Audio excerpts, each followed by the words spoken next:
Welcome to Off Topic but On Point. I'm Odette and here we embrace the unscripted, the unconventional, and dare I say it, the unexpected.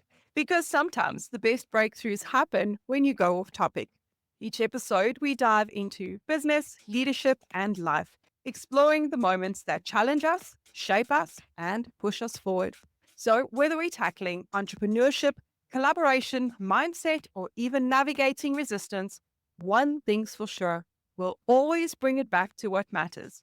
So get ready for candid perspectives, thoughtful insights that will keep you engaged, inspired, and maybe a little bit uncomfortable in the best possible way. As usual, I have with me my beautiful friends, Dr. Janine de Cabo, also known as the Intentionalist, and Pastor Christo Pretorius, the Expander. Let's go. Welcome back to Off Topic and On Point, where the script is totally optional and the inside is very intentional. And I can tell you that the growth is guaranteed. And this episode is going to hit close to home and maybe for you as well, because we're talking about something that too many leaders are ignoring until it's too late, and that's their body. You can't lead with clarity if you're living in chaos, and your body is often the first place where chaos shows up.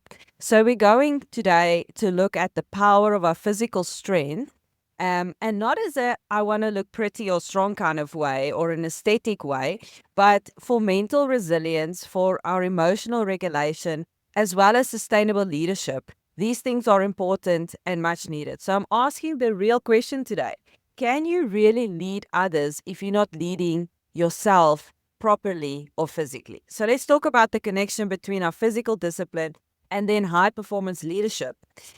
You don't maybe need more caffeine, maybe you just need more capacity. And I'll just be honest, I've tried most of the types of exercise and I really don't like running. That's where most people always told me to get started. I forced myself to like it because everyone said that this was good for me. But it never made me really feel powerful. In actual fact, it made me feel so punished. And then I found something called cycling and weight training and movement. And movement actually just became medicine for me. And it mirrored something that was much more deeper and much more spiritual. And if I could push through the physical resistance, then I realized that I can push through anything. So mental resilience for me is built on the reps that no one is seeing. And with that, I want to introduce again Pastor C and Odette, and I'm going to ask them some questions as well in light of this topic. So yes, Odette, you always speak about alignment, but when it comes to what role has movement or physical strength played in helping you to regulate emotions as well as to stay aligned during hard seasons? I love that question. I love that question because I have a thing that I say to everybody who's around me, and that motion manages emotion. So, what does that mean? It means that Oh, I like that. if you are stressed, if you feel overwhelmed, you need to move. So I am obviously an advocate for movement. I'm an advocate getting up, not making decisions in the moment. And I learned the hard way actually this year how important it is for me. Earlier this year, Pastor C, I don't know if you recall, you asked me one day, how are you? And I said, geez, I've been sick, so I haven't been to gym in like a month. And I'm just feeling so overwhelmed and I've got heart palpitation. That's actually just because I had not been exercising in my normal routine. Because motion manages emotion. We know that emotions are fickle. And when you move, you create endorphins and dopamine in your brain, and it also helps you unify. And then I also, I like war movies. That sounds rough. I do. I like action shows, like watching the Marines do crazy things. But you've got to ask yourself, how do they do this? And if you start with the why and how, when you want to become a Marine, what's the first thing they do? They punish you. And you see in the movies, they say they're going to break them. It's not that they break them, it's that they create mental conditioning.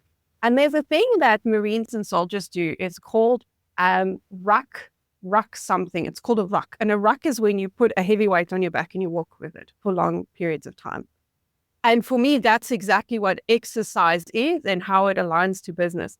If you're exercising, we spoke in a previous episode how I push my kids to do long distance running because, like Dr. J, they actually don't enjoy it, but I actually don't care, because you learn endurance, you learn a mental process or a mental thing that allows you to apply to other things. So all skills are transferable. What you learn during exercise, you learn and apply in business and in your leadership. Yeah. So when they do rucks, they are putting heavy weights on their back so that they can mentally and physically prepare for having to carry a heavy weight. And how awesome is that? Because if you're in business and if you're a leader, you're carrying heavy weights all the time. Now, if you're untrained or you do it wrong, you can throw out your back, or you get tired, or it just feels like too much. But if you consistently put yourself under controlled pressure, then you don't break under heavy, unexpected pressure. So for me, the alignment comes in when we put ourselves in an environment where there's controlled pressure so that we can handle the unexpected pressure. And Dr. J, I mean, you've been on your intentional journey, I think you said, for something like 10 years now. And I think you can attest to it. There is a difference between acute training. Acute training is one talk, you go and do one thing. And then there's chronic exercise, which I think the three of us do, which is the consistent, love that word, consistent exercise over a long period of time. And that chronic exercise that creates the benefit in the brain, that gives us the mental resilience, that gives us the stamina, that helps us solve problems. Again, if you think about the Marine, they do physical training, they do the ruck walks, and then they do obstacle courses, which is also like business. They do those things, but they do it not because they're going to be running underneath a circular thing. And no, they're preparing mentally for the thing that they may not expect to encounter. And it's the same with business. So you have to put yourself in that uncomfortable position of doing things that you don't want to do, because that's the seat of willpower in the brain, and then learning to push through. Because every time there's a thing, when you're running, for example, or you're cycling and you hit a mental block, you see a way through it, and you realize that if I can push through this physical barrier, and you're in a meeting and there's a difficult conversation to be had, you don't back down because you've learned that you can navigate these things. Your brain has been able to navigate and find strategies and find different ways of getting through stuff. So for me, exercise and leadership and just being able to be a good leader or a good person, or even just a stable, sober-minded person, those things have to happen. And you can't just do it once, you've got to do it consistently.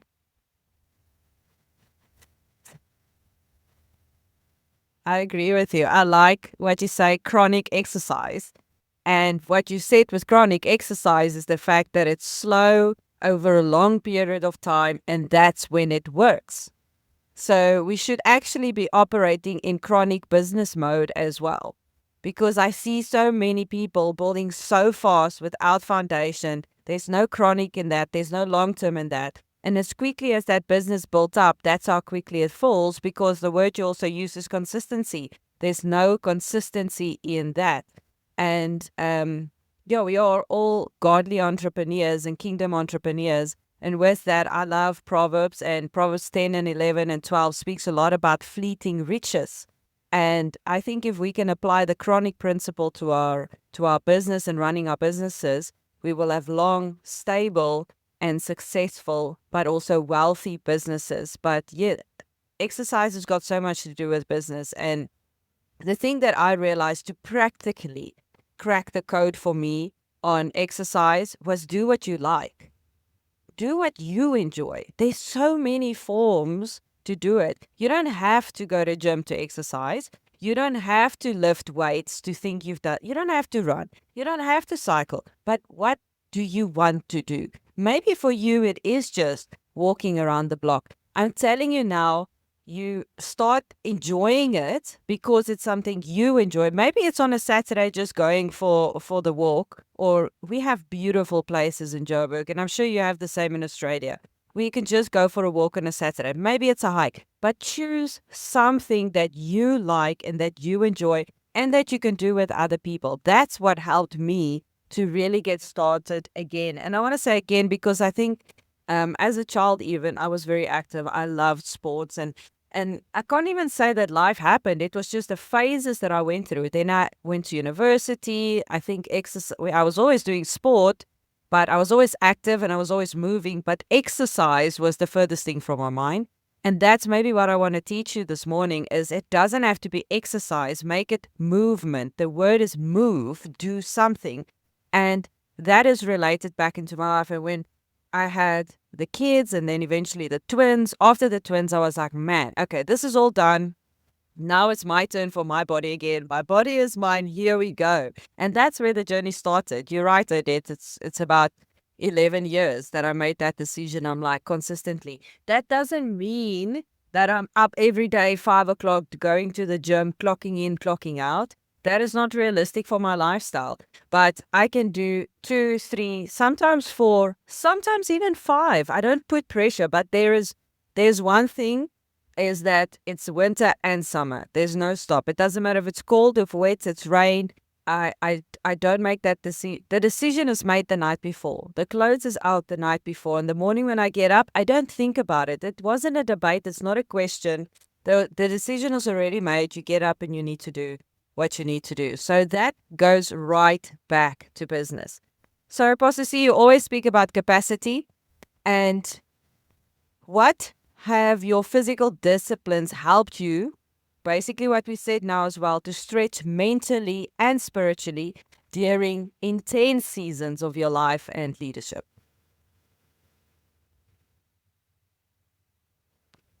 I think it's that quote Odette used, where, let me just get it here, if you practice in controlled pressure, the unexpected pressure is not going to crack you, it's going to fall under that. And so I think what exercise has done in increasing capacity, in exercise and building mindset, it has helped you to prepare for that unprepared circumstances that comes along. Nobody expects the stock market to crash. Nobody expects, employees to resign. Nobody expects, a global pandemic to just occur. So if you've prepared for it, then, you can manage better through it. And I think what I've seen is discipline, mindset, commitments. I think those are 3 key things that I've seen, throughout my journey, is that, exercise and, building that capacity is, there's a discipline to it. You have to get up, you have to go to the gym, at times when you want to and at times when you don't want to. Have you ever really wanted to? There's certain things that you have to. Oh yeah, absolutely. There's been times where I couldn't wait to get up to go to the gym. There's been times where I couldn't wait to go and run, 10K, like for real, I promise you, where there's just something. And the guy that I worked with when I was training for some endurance running, he said this to me. He says, Christo, he says, running's going to become an addiction. Like it's going to be like a drug. You just want to get more of it, more of it, more of it. And I would remember coming back from a run, I just want to do another run. And then there's been times where I didn't want to go, like absolutely, like I'm dragging myself, to get my socks, to get my shoes. And, then there's one guy, David Goggins, he runs like ridiculous amounts of distances. And I always thought like, yeah, he just does it every day. And then I listened to a video of him where he says that he doesn't want to run probably every single morning. And he sits and he procrastinates for probably 30 to 45 minutes just looking at his shoes. Doesn't want to go. But he tells himself, I have to. So absolutely, there's been times where I didn't want to go, and there's been times where I've absolutely been looking forward to it, more than anything, at that point in my life, and yeah, maybe it's something to assess and to see the reason for certain things. One thing that I've also realized, and I haven't been to the gym for a while, and I've realized that I'm very much goal driven. I'm very much challenge driven. I always have these challenges that I put out for myself, and then for the next 90 days, like I'm all out. We eat, sleep, and breathe, this challenge, and we have to complete it. And I'm very rigid in making sure that I do that. And then, for a period of time, I'm not driven towards that. And it's something that I've realized that that's just what fuels me. I'm not saying that that's a template for everybody, to go on. When actually last night I told my wife, I should start another challenge. So just took her head because that's not her. She would rather just go on a maintenance phase and, go religiously every day and, do a 45-minute, exercise. That's maybe not as challenging, but, she builds the reps and she's got the consistency. The biggest thing that I can maybe help people with is that you have to run the race that is set before you. You mentioned it, like find something that you love. Earlier in this year, I was in the gym doing weights and there was this big guy, like not just muscle big. He's physically a big person, and he was picking up these heavy weights, but there was even more, heavier weights. And I said to him, those are probably your type of weights. And he held the weights in his hand and he looked at me. And what he said next, absolutely, like he bowled me out. It just completely stumped me. This big guy, training hard. He said this to me. He says, I'm not here to pick up heavy weights. I'm here to train my body. Yeah. I'm not here to pick up heavy weights. I'm here to train my body. And when he said that, it just hit me because, like being a man, being in the gym, doing weights, it's always like pushing yourself and go harder. And how much can I bench press? And how much do you arm curl? And like, how much do you squat? And can you leg press? Whatever, hundreds of kilograms.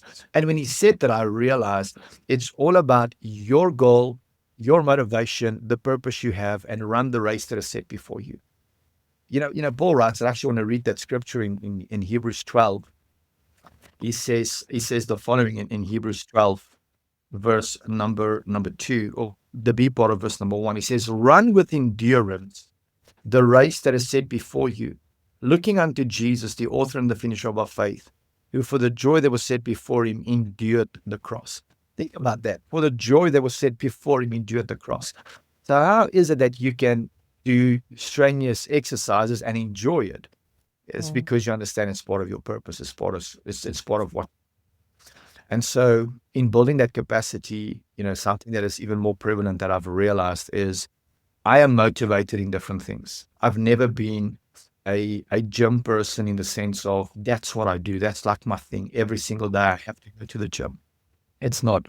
I'm more of a, I get these challenges. I train hard for them. I achieve my goal. And, then I take a break. I recess. I look at something else and I go for it, It's not going to work for me to, try and commit for, the next 7 years to go to the gym, 5 times a week. But there are other areas that I have managed to have that type of consistency. And that's just in healthy living, healthy eating. 3 years ago, I made a decision to cut out all fizzy drinks, all processed juice, I drink water and black coffee, and now and then we'll have a cappuccino. But that's it for 3 years now. No soft drinks at all, nothing in a bottle.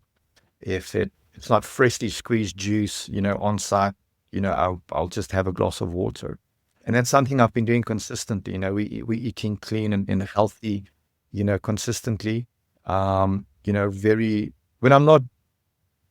I'm not training very hard, I'm very focused on what we're eating, what you put into your body, to at least maintain, that type of weight and health and, clarity of mind. You don't overindulge in certain things. And so I think it's important for people to realize who you are, where you're at. And not everything's going to work for you. I can definitely tell you that running has changed a big part of my life. Absolutely. And I thought it never would because I didn't enjoy running at all at school. And so you saying that you've never really enjoyed it, it's interesting because I had a similar perspective and then it changed. But it once again shows you that every single person is different. And the greatest advice I can give you is to find what it is that fuels you, that motivates you, that de-stresses you. Like my body type, my blood type, my muscle fiber, it tends to do heavy weight training for stress relief. And so I know that, whenever I'm stressed, it's like I just got to get and pick up some heavy weights. I can go run a marathon. It's going to do nothing for me. I have to pick up heavy weights. So it's to know your body, know yourself, know your limitations, and then, play What does your within body that normally realm. tell you before burnout hits? Odette, you can definitely answer on this as well. No, for me, it's just when I have like a, consistent like type of flu symptoms, sore throat,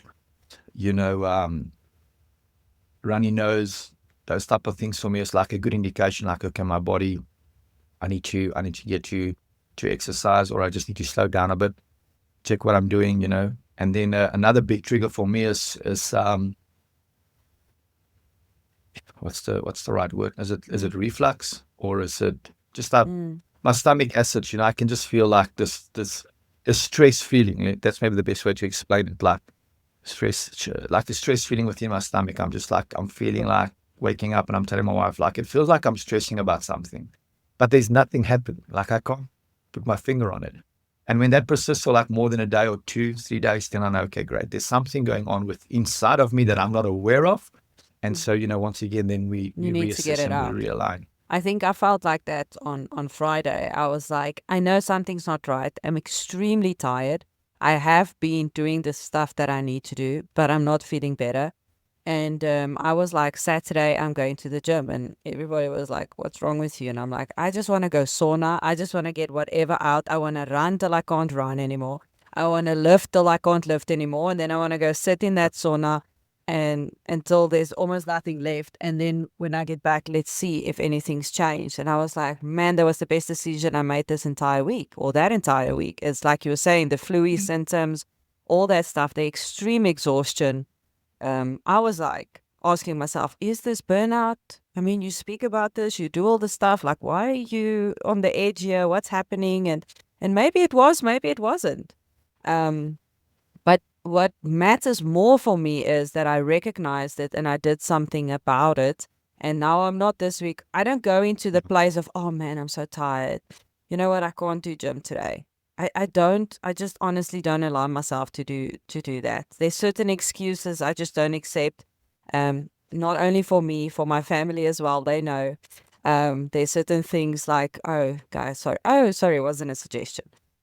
This is what we're gonna do, And they just as surprised as I am every time I say that. But that's just how we roll here. There's certain things that that's okay. You'll feel better just now. Go make a tea and get up an auto and let's go to that class anyway. It's just going to be good. And yeah, so Odette, how does it affect you? How do you see the effects of burnout? Before I answer that what question, does your body tell you?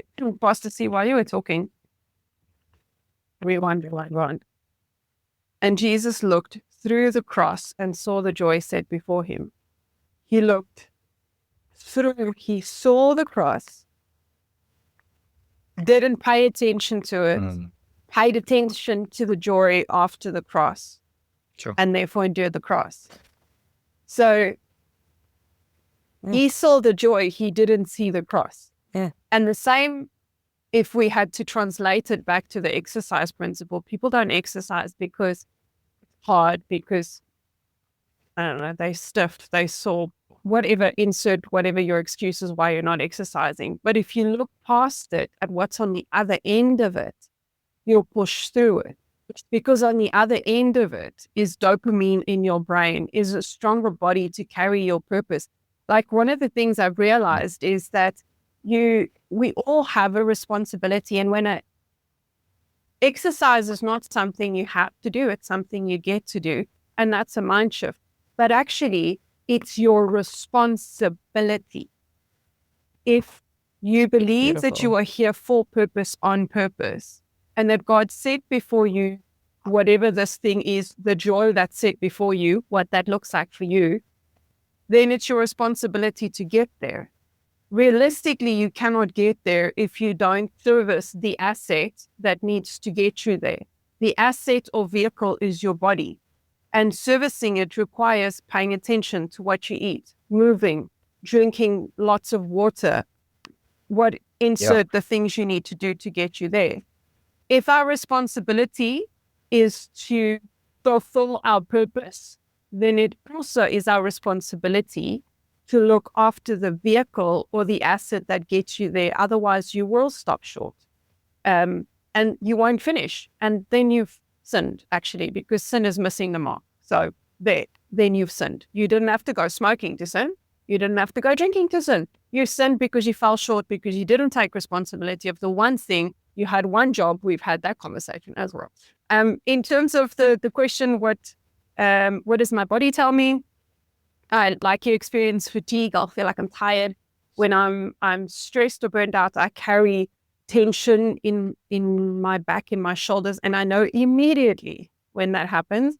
And that's why motion manages emotion. It doesn't have to be a big event. Like Saturday morning, you were like, okay, guys, I'm running until I can't. It doesn't have to be that way, because sometimes we just can't do that, right? It can be as simple as just going for a walk. That's not strenuous, but the important thing about the walk is that you're moving, but that you're also paying attention to what's around you, being present in the moment. Smell the cold air, listen to the birds chirping, see the beautiful trees, look at the sky. How is it different today versus what it was yesterday? There's lots of traffic today versus maybe there isn't lots of traffic today. But it's about being present in the moment, and it's the movement and your presence that clears your mind so that you can think. Studies have shown that when we exercise, our mental cognitive ability and memory is better after the exercise. Now, the cool thing about running, Dr. J, is that exercise, running, cardio, works while you sleep. So when you do those things in the morning or in the day, tonight when you go to, your body continues to burn the fat and the things and build muscle and all those things. That's like really, really cool, right? That's brilliant. But the same is true for your brain, because when you're exercising, you're releasing the toxins in your brain that's like causing the fight or flight responses. If you're stressed and you're burning out, it's because if this is your brain, this is your reptilian brain, and this is your reasoning part, when we're stressed, this happens. So now there's no connection between reasoning and moving. So you freak out, you're like fight, flight, or freeze, you can't think straight. But when you exercise, you slow this process because you're letting go of the toxins, you're letting go of the things that's causing you to flip a lid, and you can think clearly. So once you've exercised, you've gotten rid of all that stuff. Now you can be like, oh, I need to do that, this strategy, that decision, that thing. You'll find actually that when you exercise afterwards, you're like, oh, this problem that I had, it's solved. That thing that I needed to go figure out, I know how to do it. And that's why many high-performing executives don't compromise on exercise, because the mental benefit of exercise far outweighs the time it takes in your diary or the physical, okay, now I'm stiff, now I'm so what? You perform so much better when you do that. Yes. So what? You start to thrive on that, did a right? good job. I'm like, ooh, Exactly. that was good. Like I feel my legs tonight. They all tingly. Exactly. I love how you say you smell the cold. I remember because the cycling is what I enjoy. And I remember cycling past the houses early in the morning and I would smell, ooh, that's brute. Ooh, that guy uses fire and ice. Ooh, that woman's got nice perfume. I don't Have know you why ever you smelled smell it on someone's the stay outside soft? in the street, but you do. Have you, I'm like, have you smelled oh, someone's stay that guy soft? didn't get up or he You didn't can use his smell what deodorant stay today. soft they use. Yeah. Yes. You know, it's the weirdest thing. And I'm just driving past their house in the morning. And then I'm like, so it was funny when you said, like, smell the cold. Because I do smell the cold. I smell the perfume. I smell the stay soft. I'm like, oh, we there again. It's so weird how that actually puts anchors in your brain. That was a good exercise. Oh, I went past there today. And it triggers things. It's that problem solving. I love the cardio. You're 100% right. It also helps me to sleep better. Because most of the things are actually solved, my mind is at rest, my body is at rest, and I'm like, I could do that. And something you said about a boardroom, I was listening to a podcast, and I'm not going to say which one it is because maybe what he said is not so nice, but it's so true. He says, who do you trust more? The fat guy, and he said it like that, the fat guy walking into the boardroom or the guy walking into the boardroom with the muscles. When my mom, He's like, who do you trust more? And no, I'm no, like, when oh, my mom shucks. worked for Oh, that was simple. investing. Oh, that's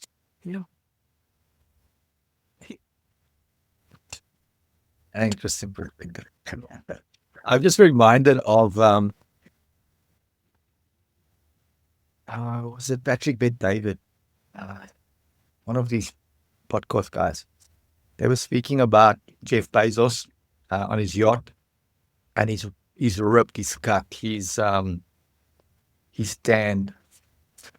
And then they showed a picture of Elon Musk, you know. I think it was a white.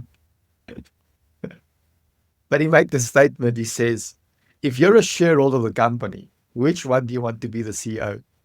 The one that never sees daylight because he's grinding and he's working to make you profit, or the guy that's, have time to be on a yacht? Now, just a, off topic on point. At the end of the day, the point I want to make here is I do agree that there is this element where you have to take care of your own body. You have to eat yourself, first of all. I think it's Elliot Army, nobody can work for him unless they have a six-pack. Like, that's just a rule within his companies. I think he's the number one sales trainer in the world, Elliot Army. And yeah, that's his rule. And I think it's great, but I also think it's great if you don't have a six-pack, but you do exercise and you do eat well and you focus on other things, those things are good as well. There's two things that I've realized that has really shifted in my life when it comes to exercise. The first thing you were speaking earlier, Dr. Janine, about, you can feel your legs. It was a tough variety, was a good exercise. And it's realizing that every time you train hard and, you're stiff the next day, or you're sore the next day, it's because your muscles has got these little small like tears within them. As you stretch them, they tear. And, as they repair, then obviously, muscle grow and it strengthens. That was the first thing that I realized that was quite cool, is that, okay, it's actually good to be sore. Because, you're pushing your body. The other thing is my brother, myself, Jock, one of my brothers, many years ago, we were like big into the gym and like supplements and, we're training hard. And we would always, feel this burn. And when that burn comes, you're like, I can't take it anymore. And you would stop, because like, hey, it's burning. And then I read that sensation or that burn, it's actually growth hormone that's being released within your body to help and assist and to obviously now grow and become bigger and stronger. And then after reading it, and they, the book that I was reading, they encourage you to try and push through as much as possible, because now as much growth hormones being released within your body, we would exercise till that word comes and we would shout to one another, GH is coming, GH is coming. And just the mental shift. And you would push for 2 or 3 or 4 more reps, where a month ago you would stop, you would caution, because like, what if I get hurt? This is an indication that, I should stop, I should go slower. Knowing your body, knowing what you are doing, that's, I think, the difference between, just being a conservative and a recreational, person exercising, and somebody that wants to compete at the higher level. And as Odette spoke about, high CEOs and executives, they thrive on exercise because they understand, the performance element, to that. And so I would encourage people is that, what's your goal? Like, what is the thing that you want to do, what you want to achieve? You got to start where you're at. Very important. And then you got to get a coach or get a trainer. Years ago when I just did my 40-day fast, 40 days, well, the day after the 40-day fast, I made a decision that in 40 days, I'm going to do the warrior race. Lost like 20% of my body weight, I think, something like that, 18 or 19%. I mean, I was like, you guys remember, I was down to a size 20 pants. I normally wear a 34. Just nothing, no muscle, like, yeah. And in 40 days, I want to do the warrior race. But the first thing that I did is I'm going to get a coach. I'm going to get a trainer. So I got a personal trainer that helped me for 40 days. And I think it's key and it's crucial because he's going to push you, but he's not going to push you over the edge. Where your body and your mind tells you, I can't go any further, you're probably halfway there. There's more that you can do. And so, start where you're at, get a plan. What is it that you want to achieve? And then get a coach, get somebody that has been there, that can help you, that can, push you beyond your natural limitation. Finally, I had a coach in high school, Mr. Durant. He was our rugby coach. Yes, and he would drill us. Like, we would do like a hard exercise. We would run hills, and, at the end of every exercise, and we would like literally lay on the grass. Some people were vomiting. It was just like you would give it your all. And we would say, but coach, we're playing on Saturday. He says, I'll never forget these words. He says, the human body is an incredible machine. He says, tomorrow morning, you'll be good to go again.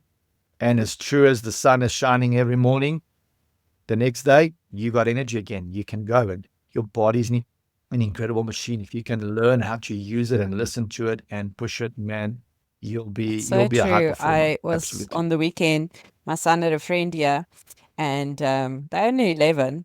And at some point I was like, I didn't hear the games. They were playing games in the room. Then they were outside playing hockey. And I'm like, I don't hear the sticks. I don't hear the games. And I'm like, where are they? Oh, no, they're by their TV. So when I went into the lounge, I was like, oh, they're actually in the gym. So they're teaching each other how to lift the weights and how to do the stuff. And my son is going and he's doing the arm curls and he's doing that. And I'm like, sure, dude, that was enough. He's like, no. It's not burning yet. It's not burning yet. So when you said that, I was reminded of that. And I said to him, I don't say to him, what happens if it burns? Only then it's working. Only then it's working. He was going like that. I said, and I walked out and I turned back and I said, remember in exam. Remember in exam. When it's burning and you don't want to do it, it hasn't burned yet, you haven't started yet, it's not working. And he was like, really? And he just dropped the weights and he was like, I'm done. And that was the funniest thing. He's like, he made that connection and he was like, oh shucks. And it was like, if we can just make that connection from our body to our mind, into our workplace, into our leadership, it translates into something better. It translates into something bigger. And yes, your kids see it. I never taught my son to go gym on a Sunday afternoon with his friend. He sees it and he's like, okay, they're doing something. Oh, it's changing something. Man, I feel good afterwards. Why am I not trying this? Like I said, they could have still be playing Fortnite or one of those games, but I mean, they chose to go into the gym on a Sunday. That for me is ridiculous. It translates into something, not just for you, not just for your team, but for the people around you.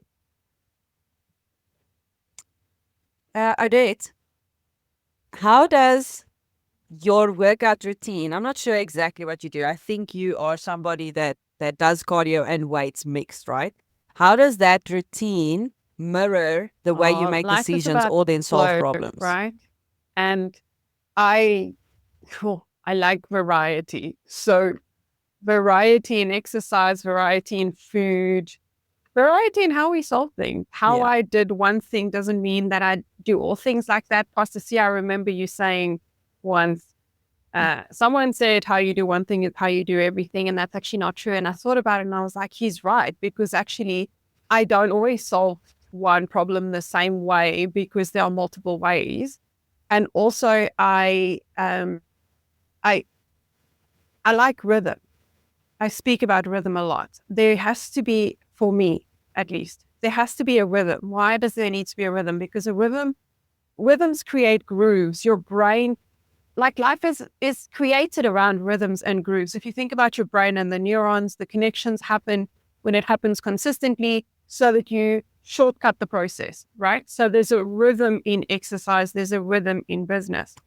And I understand that there are some things that you can't build a rhythm around. However, there are things that you can build a rhythm around. So for me, exercise looks like on a Monday, it's legs. On a Tuesday, it's arms. On a Wednesday, it's running. And on a Thursday, it's full body. And then on a Friday, it's like I show up because anything is better than nothing. And maybe I just stretch today, but I'm doing something, right?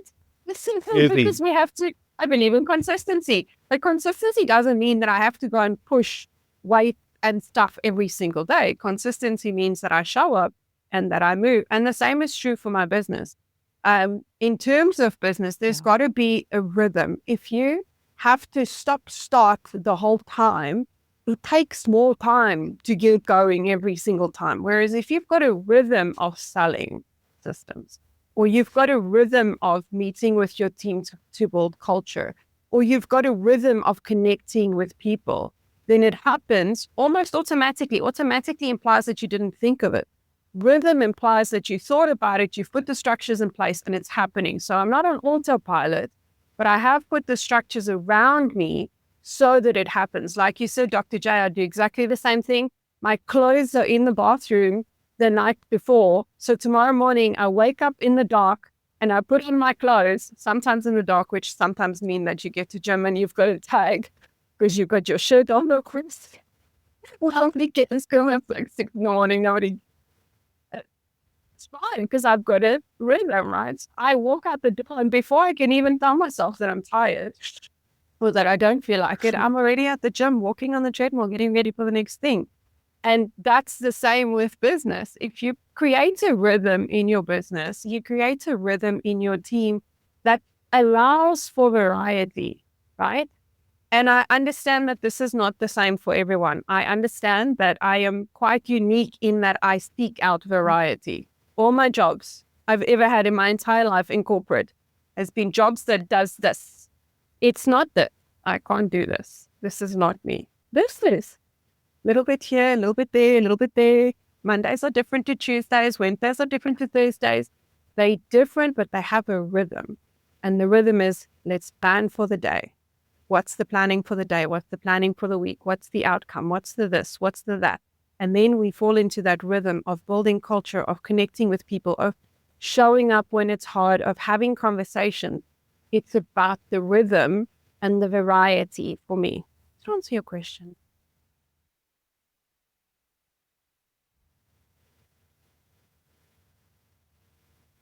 It absolutely does. And I want to take it all together as we 3 people in a room.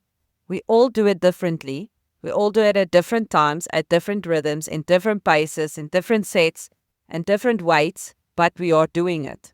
So what do you need to find to help you to get to move?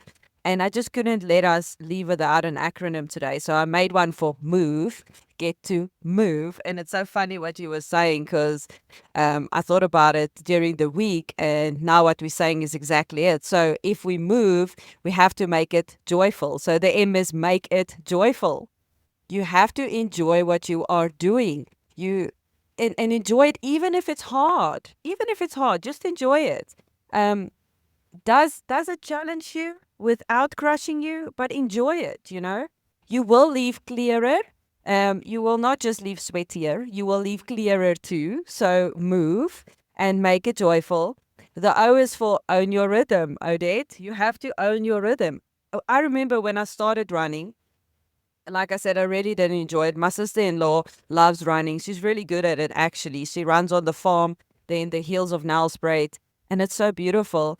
And I remember running with her the one day. I just remember it because I think it was a near-death experience. You know, it was really like tough. I didn't enjoy it. And all I remember is she kept telling me is like, find your rhythm, sis. Find your rhythm. You need to, running has got a rhythm. Find your rhythm. So when I did that, I was like, oh, this is my rhythm. I can't run like Joel. First of all, I take smaller steps and I'm shorter, so it looks funny if I take those big steps the way he does. So I needed to find my rhythm. And once I found my rhythm, I realized again, exactly, translating what you said, Odette, there's a rhythm in everything. So the O is own your rhythm. The V is for move, is to view it as mindset training. It's not just your body. You're also training your mind. You're building resilience. You're breaking through barriers that you never thought you could achieve, and you're breaking through barriers that you never thought there was even there. So when the same happens in the workplace area, you are able to break through. You are able to cross over. You are able to push through because you've got that discipline. So it's not just your body that's training. See it or view it as mindset training. And then the E is energize yourself every day. energize yourself every day. I'm not saying exercise every day. I'm not saying go to gym every day. I'm just saying find the thing that you love and that you enjoy, because it's going to energize you. It's going to give you that energy that you need. Pastor C, I like what you said. You don't need a six-pack, but you do need the stamina to carry what is coming. And that's what is going to help you with exercise routine, discipline. You need the stamina. That is what you're busy. That's what you are busy building. And I don't want anyone to hear today, we're telling you, go to the gym. We're not saying that at all. We're saying find something that you like, that makes you move, that builds that strength, that builds that stamina. Fitness is for me not about the aesthetics about it always. It's about the access, what you have access to, what you can enjoy, the energy, the vision, the clarity. You don't even have to pay for most of the stuff. And the other half you can just do at home. So it's not always something you pay for. Pastor C, you want to say something? That's not just, it's true what you say. You don't have to pay for it. I mean, it's free to go for a walk. But if you're going to start running, the tackies and the gear. Yeah, it's like you always money. say, when we go into the specifics of But this- things, then it becomes very costly, the technical side Yeah. of things. But no, I mean, just doing breath work, just taking deep breaths, like 10, 20 of them, going out, get some sunlight in the morning, getting your feet on the grass, I think Gary Brecker speaks about earthing yourself. What happens within your body when your feet hits the ground, the soil, because we walk in shoes all day and we live inside. And so, I mean, those are just three things that are cheap, that are free, and we sometimes miss that. It's the small things that we miss, because we don't have access to a gym. We don't have access to, Olympic-sized swimming pool. We don't have access to a track. We don't have access to hills and mountains to ride your mountain bike. You can start by just taking a walk, getting outside, taking a deep breath, like you said earlier, stop and smell the roses. Those are fundamental things that you can start doing. What's nice about, I've got an Apple Watch, and so every hour on the hour, it tells me it's time to stand. I need to reach my stand goal. And so just for 1 minute, just stand up. And just small things like that, because you are in a meeting on Zoom, you're busy, you're running, you're doing things, and you forget those elementary things. It's the easiest thing just to buy takeaways and not back lunch for you, because we're so busy and we're running around. So, I mean, like, we try and do meal prep, which helps. Like, I mean, on a Sunday, I would just cook some chicken breast for the week. And so it's in the freezer. And so whenever, we like, oh, shucks, we never prepared food. It's like, okay, we can do a quick, wrap with chicken. We can do a chicken salad. We can do chicken and vegetables, or fair enough, you want to go and eat out. But I mean, just there's small things, like you said, that doesn't cost anything, that you can do to get you on this journey of, I like what you're saying, this word about movement. And I think that's maybe a better framework, is to get moving. Because once you move, you'll start, if you're like me, you want to challenge yourself, you'll start exercising and you'll start going to the gym and you'll do challenges. But if you're like my wife or somebody that just wants to maintain, you'll just keep on doing that. I think that, like, Weight Watchers and those, Walk for Life, those type of groups, I think it's incredible. People have been doing that for decades, and they're not marathon runners and they're not, gym junkies, but they found community.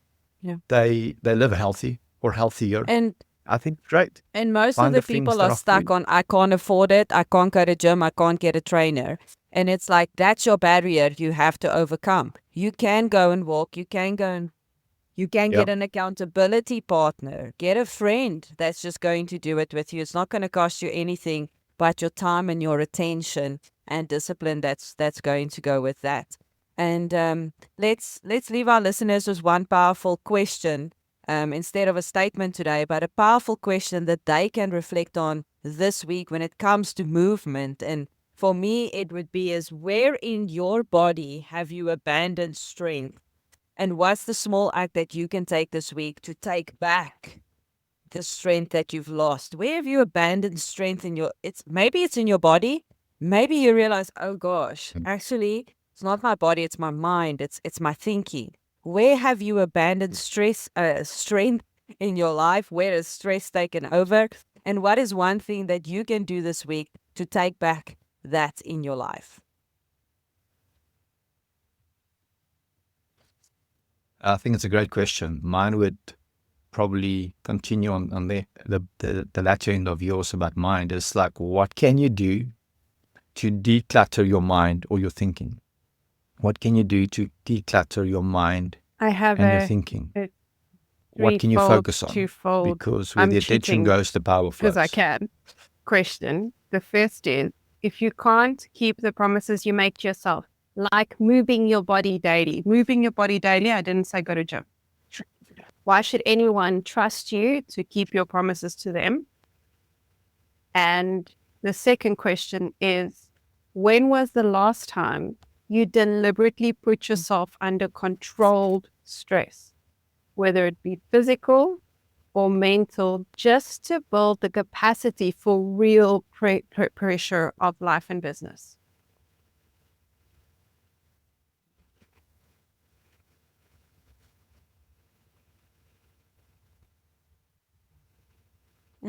That's good.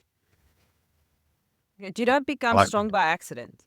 You become strong by that. alignment. There's that word again, alignment, action, and consistency. That's how we become strong in body, soul, and mind. All those things. It's threefold for me. Three-stranded cord is not easily broken.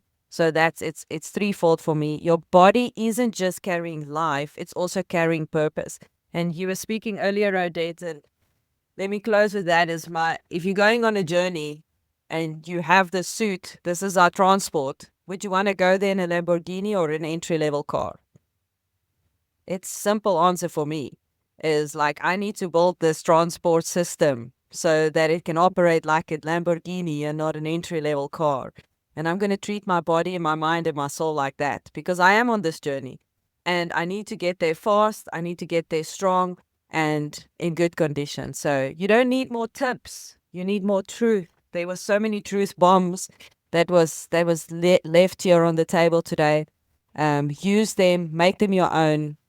And then until next time, stay intentional, stay in your rhythm, and don't forget to move with purpose. That's how you look. Well, that's a wrap for today. But don't let the conversation stop here. This only matters if you do something with it. So here's my challenge. Take one thing you heard today and put it into action before this week is over. And when you do, tell me about it. Send me a message, tag me on LinkedIn, send me a comment, pop us an email. I'd love to hear what shifted for you. If this episode sparked something, share it with someone who needs to hear it too. And if you haven't yet, hit follow so that you don't miss what's coming up next. We're just getting started. Until next time, keep building with purpose because what you're doing matters more than you think.